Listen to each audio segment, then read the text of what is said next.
নমস্কার বন্ধুরা, হৃদয় সাথী ব্লগ চ্যানেলে তোমাদের সকলকে জানাই স্বাগত। আজকে বানাবো মটন কিমা ঘুগনি। তো প্রথমে কড়াইটা গরম হয়ে গেছে, এবার তেল দিয়ে দিয়েছি, দিয়ে তারপর ডুবো করে কেটে রাখা আলুগুলো ভেজে নেব। তো দেখো বন্ধুরা, সব আলুগুলো আমি সুন্দর করে একটু ভেজে নেবো। খুব লাল লাল করে ভাজা যাবে না, একটু হালকা করে ভেজে নেব।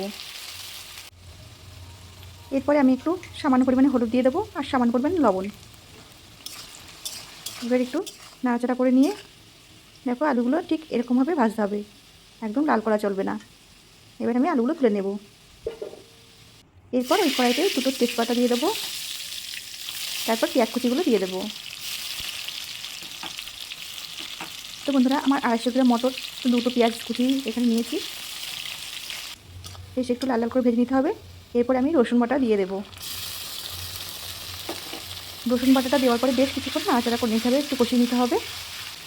এরপর আমি দিয়ে দেবো এর মধ্যে আদা বাটা আর ধনে জিরে বাটা। এবার বেশ ভালো করে আবার নাড়াচাড়া করে নিতে হবে। এরপর আমি কয়েকটা গোটা কাঁচা লঙ্কা দিয়ে দেবো।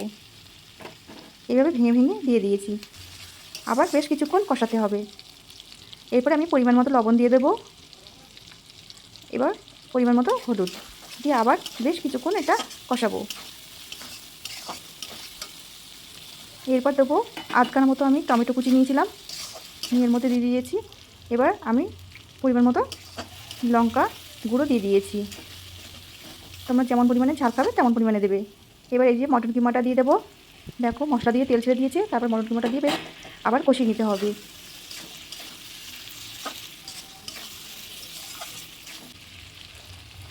দেখো এইবার কষানো হয়ে গেছে। আমি এবার মটরগুলো সিদ্ধ করে রেখে দিয়েছিলাম আগে থেকে লবণ দিয়ে, সেই মটরগুলো আমি এর মধ্যে দিয়ে বেশ কিছুক্ষণ কষিয়ে নেব। আমার প্রায় কষানো হয়ে গেছে। এরপর মটনের চর্বি কিছুটা পরিমাণ আমি দিয়ে দিয়েছি, দিয়ে আবার বেশ কিছুক্ষণ আমি কষাবো। তারপর বাকি চর্বিটা দিয়ে দেব। এটা একদম কিন্তু খুব বেশি কষানো যাবে না, হালকা একবার নাড়াচাড়া করে নিয়েই কিন্তু জলটা দিয়ে দিতে হবে। দেখো কষানো কমপ্লিট হয়ে গেছে। এবার আমি জল দিয়ে দেবো। যতটা পরিমাণ তোমাদের প্রয়োজন তোমরা সেই অনুযায়ী জলটা দেবে। তো বন্ধুরা, আমি পরিমাণ মতো জল দিয়ে দিয়েছি। আর ঢাকনা দেবো না, কারণ ঢাকনার গায়ে তেলটা উঠে যায়, সেই জন্য আমি ঢাকনা দিয়ে দিইনি। আর এদিকে দেখো ঝোলটা এরকমভাবে ফুটছে। তারপরে আমি ভেজে রাখা আলুগুলো দিয়েছি। আলুগুলো আগে থেকে দিলে পুরো গলে যাবে, সেই জন্য একটু নামানোর মোটামুটি 5-10 মিনিট আগে দেবে।